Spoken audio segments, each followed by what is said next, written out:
Hello అండి, welcome back. ఇవాల్టి మన చిన్న వ్లాగ్ ఏంటంటే చాలా హెల్తీ రెసిపీ అండి. మల్టీగ్రెయిన్ దోశ అండి. దీనికోసం ఏమేమి యూస్ చేశానో చూసేయండి ఫ్రెండ్స్. ఫస్ట్ ఒక పెద్ద గిన్నె తీసుకొని శనగలు తీసుకున్నానండి. మీడియం సైజ్వి తీసుకున్నాను.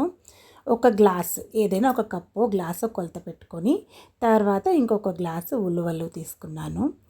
నెక్స్ట్ ఇవి అలసందలండి. ఎర్ర అలసందలు వస్తాయి, తెల్ల అలసందలు రెండు వస్తాయి. బొబ్బర్లు అని అంటారు. నేనైతే ఎరుపుయి వేసాను, తెల్లవి కూడా వేసుకోవచ్చు. నెక్స్ట్ అలసంద పప్పు ఉందండి, అది వేసాను. నెక్స్ట్ ఇంకొక గ్లాసు కొర్రలు వేసాను. అన్నీ ఒకేసారి కలిపి తినకూడదండి. కొర్రలు, అరికెలు, సామలు, ఊదలు, కొండర్రలు ఇలా 5 రకాలు, వరిగలు 6 రకాలు ఉంటాయి కదండి. నేనైతే 2 రకాలు మాత్రమే తీసుకున్నాను, కొర్రలు, అరికెలు. నెక్స్ట్ ఇంకొక గ్లాస్తో రాగులు వేసాను.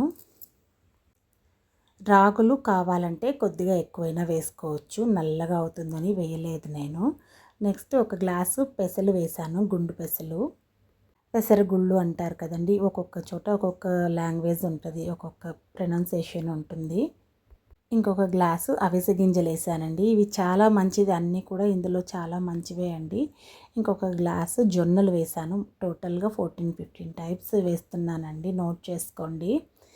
ఒక గ్లాసు ఉద్దిపప్పు వేసాను.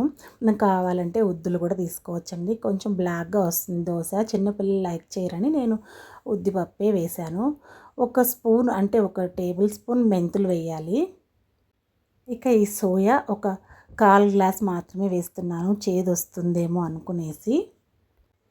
ఇవన్నీ టోటల్ అన్ని మల్టీగ్రెయిన్స్ అన్నీ తీసుకున్న తర్వాత దీన్ని ఒకసారి బాగా మిక్స్ చేసి బాగా వాష్ చేసుకోవాలండి. ఇందులో చాలా డర్ట్ ఉంటుంది, ఒక 3-4 టైమ్స్ వాష్ చేస్తే సరిపోతుంది. ఇదిగోండి, ఫస్ట్ వాష్లో చూడండి వాటర్ చాలా మురికిగా అయిపోయాయండి.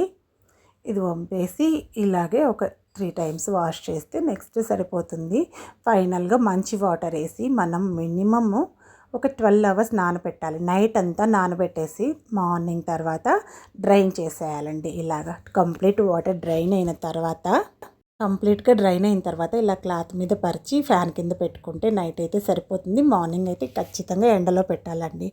బాగా 1 డే అన్న కంప్లీట్గా ఎండాలండి, మొత్తం వాటర్ అంతా పోవాలి.